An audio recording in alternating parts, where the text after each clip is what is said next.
Well, let's get reaction now. EFF Secretary General Marshall Dlamini is with us in studio tonight for their reaction. But we'll start, Mr. Dlamini, good evening to you, and thank you for your time. We'll start with the case that you've opened against the minister. What's the basis for that case? What exactly are you charging Minister Macpherson with? No, thank you, Chloe, and greetings to your viewers at home. We have opened a case at the Pretoria Central Station, the police station there, against the Minister of Public Works, that we believe that is involved in corruption. Because the Minister of Public Works, he wrote a letter. Remember, he is executive authority. So under him, you still got the accounting authority, which is the DG at Public Works level. Then you've got entities, which part of those entities is IDT. That has got a board, it's got management, which is from a CEO to a CFO. Yeah. Because he's involved in corruption with a construction company called Lone Rock. He abandoned his all these structures that he's supposed to be communicating with as he's doing oversight on this entity. And then he wrote a letter to a staff member who's junior head of programs demanding payment of a company that is doing work with IDT. Yeah. So clearly it shows that you've got a minister who has abandoned his executive ethics code. He has abandoned everything else. He's involved in personal collection of monies that are owed to one specific construction company. Yeah. This construction company that has been given this project that moved from 164 million in 2019. Today, we are sitting at 210 million. So you can see that this is a company that has been there and stealing money from IDT, and it got involved, and that's why I went to lay a charge that the police must investigate the matter, because it was brought to us by the staff there at IDT to say, he is a minister. There are different channels and levels that he could have communicated that, and then we can be able to respond. But he came demanding this, and he confirms it in the letter.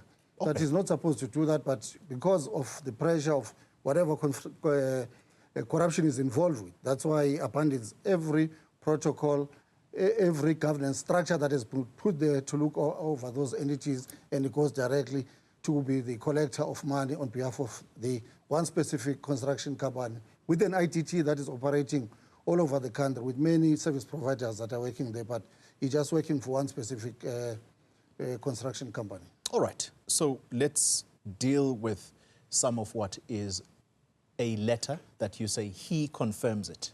Yes. This is a response from his office. The spokesperson here of the minister is James de Villiers, and this is what he says. The issue of repeated non-payment by the IDT for services rendered by Lone Rock Construction was raised to the minister by the head of Project Management Office, and the name is mentioned there, Rudy Dix, who is from the presidency. This was in October of 2024. Lynette Barnes was indicated as the contact person at the IDT by Mr. Dix.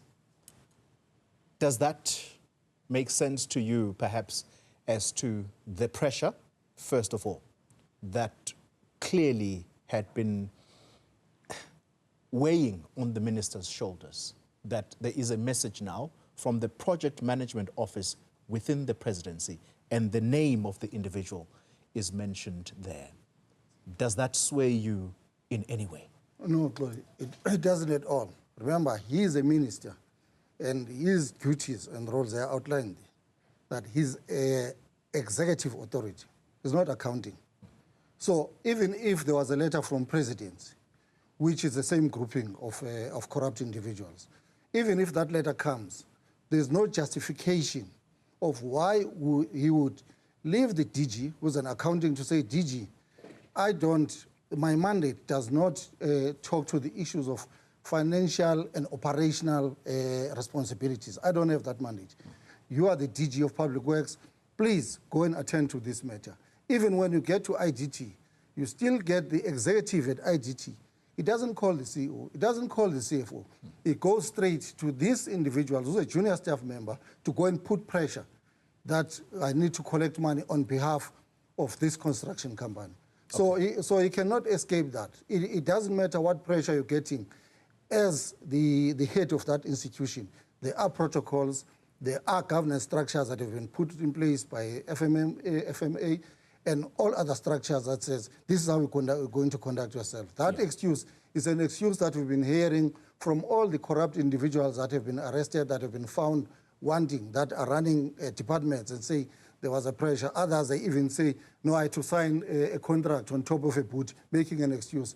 This cannot fly. That's why we've opened the case and even taking this matter to the public protector. All right. Just to be clear, that the presidency, Rudy Dix, I don't remember him being implicated in any corruption. So the language that this is part of the same group of individuals who are corrupt, I think we've got to be mindful of that. The minister himself, the one that you have just laid a charge against, I don't remember him being involved in any scandal. Perhaps this is probably the first one. No, but before you come in... everyone that has been involved, they start somewhere, including this... and so these are allegations of corruption. Yes, that's why we took it to the police, so that they can come back and make that determination to say, this is corrupt, but there's a prima facie evidence. That email already puts him there to say, why would you leave so many structures? Look, and then go and look for a junior program manager to deal with the issue where you are chasing money for one specific contractor. I want us to follow the... And including that person that you're talking about, by the way, in presidency. Yeah. We know that there's always challenges of especially smaller businesses with their payments when it comes to government, where there's delayed payment. So for this specific one that it moved from presidency, it arrives at minister's office. He ignores everything that exists in terms of governance structures of how he must conduct himself, runs straight to a program manager to demand payment.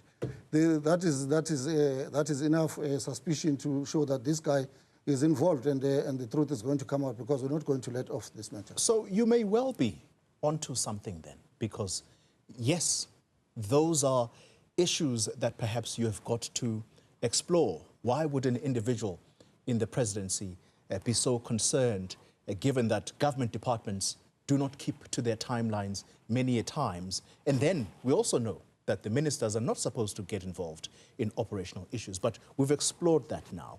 Shouldn't you be saying, where or are there links between this company, Lone Rock, and some high-powered individuals in the government? Is that why this company is getting so much attention? Isn't that perhaps the question that you should be following? But well, even if you look at how this company, the contract has been structured, the company gets appointed in 2019, 164 million. It's 2025 now.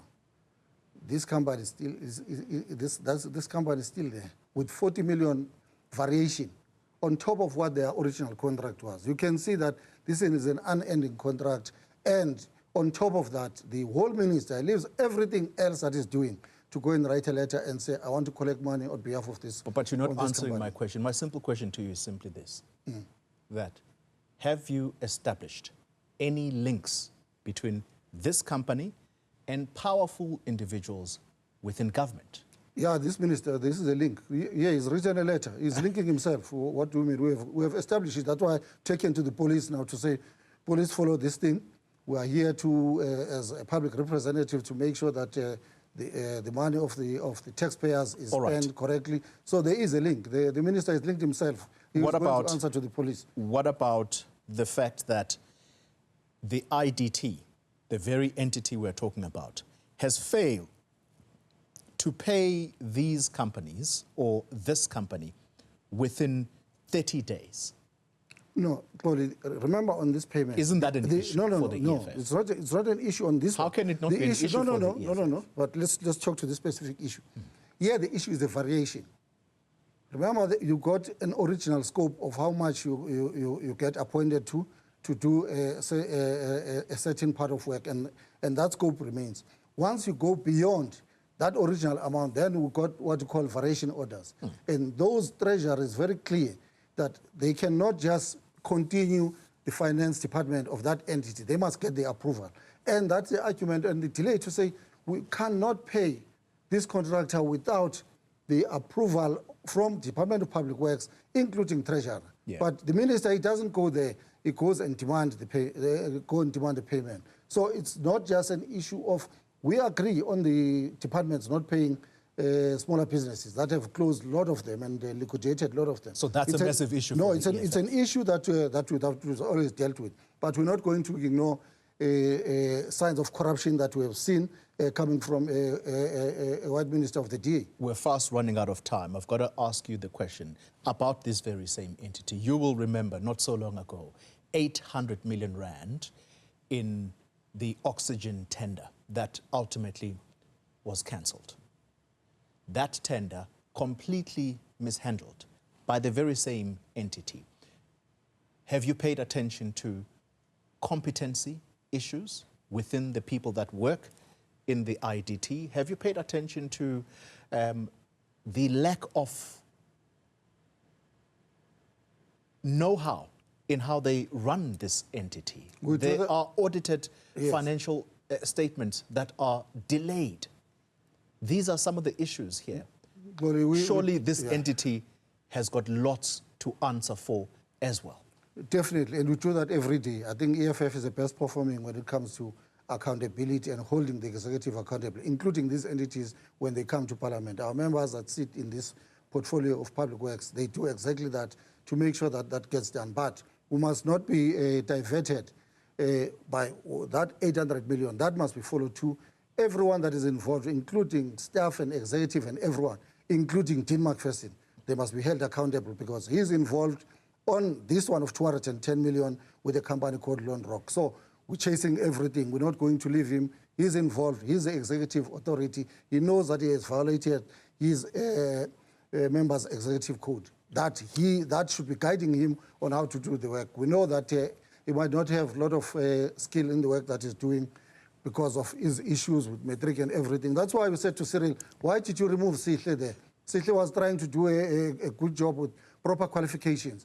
We're going to redirect him to the right order and make sure that everything that happens in that department, there's accountability, because that money doesn't belong to them. It belongs to the taxpayers of this country. And that is our responsibility as elected members of Parliament. Your statement on the back of this also intimates that the minister intends terminating the contract of the chairperson of the IDT board. Are you sure about that? Where do you get that from? We are sure. Remember, and what is foolish about him is that if you go to the website of Public Works there is even numbers of whistleblowers. So they've already called us. We've got the letter where he intends to terminate the chairperson of the board because they were saying, but minister, look like you are overstepping the mark. And then is doing that. Yeah, but the board has got to, the board answers directly to him, so he has every right to. No. But the board, they've got every right to say, but minister, these are not how you operate. We are here. You can ask us any question to write to staff members. That's not how you conduct yourself. And the board have got every right to ask him that question. And instead of dealing with that, and that is written a letter with an intention to remove the chairperson of the board. Is it your statement that Dean Macpherson, as minister, has not made contact with the board of the IDT since his appointment to this ministry? In relation to what? In relation to just the day-to-day work of the IDT. Is it your intimation that the minister has not even been in touch with the board about all of these issues? He can be in touch with anything. Let's focus. Don't move from the board. There is a minister here who's involved with a construction company, who has abandoned his duties and is becoming a collector of invoices of the construction company. And the board had an issue with that to say, you can raise it with us, you can raise it with the executive. You go and we found you writing directly to a junior staff member. That cannot be correct. So whatever the discussions they have, this one of getting involved with Lone Rock, it's corruption and is going to answer for it. Okay, final question. The DA says you are politicking here. You are trying to be relevant in part because you are in decline. basically No, you've lost relevance. They must is ask what they're saying. everyone that we have demolished since 2013 that was found to have taken money of the taxpayers, either renovating his house or anything else. They must ask all of them about the track record of the EFF. We're not going to be diverted by what the DA is saying. They're a political party. They can say whatever they want to say. But Dean Macpherson, the matriculant, is going to answer about this email that he himself says, normally I shouldn't be involved in this issue. That's already a confirmation. Why do you, because you know, you've got that responsibility of running that office and making sure that everything that happens there, there's clear accountability of and operations that take place in that department. And you don't do that. And your subconscious tells you that what I'm doing is wrong, but he continues to do it. Look like maybe he went to take money first from the construction companies. And those ones, remember, some of them are involved in what we call construction mafia. They don't play. So whatever is taken, he must go and sort it out. But on our side, we're going to make sure, that's why we took the matter to the police. We're writing to the public protector so that this matter it can be taken to its conclusion. Marshall Dlamini, thank you very much for your time.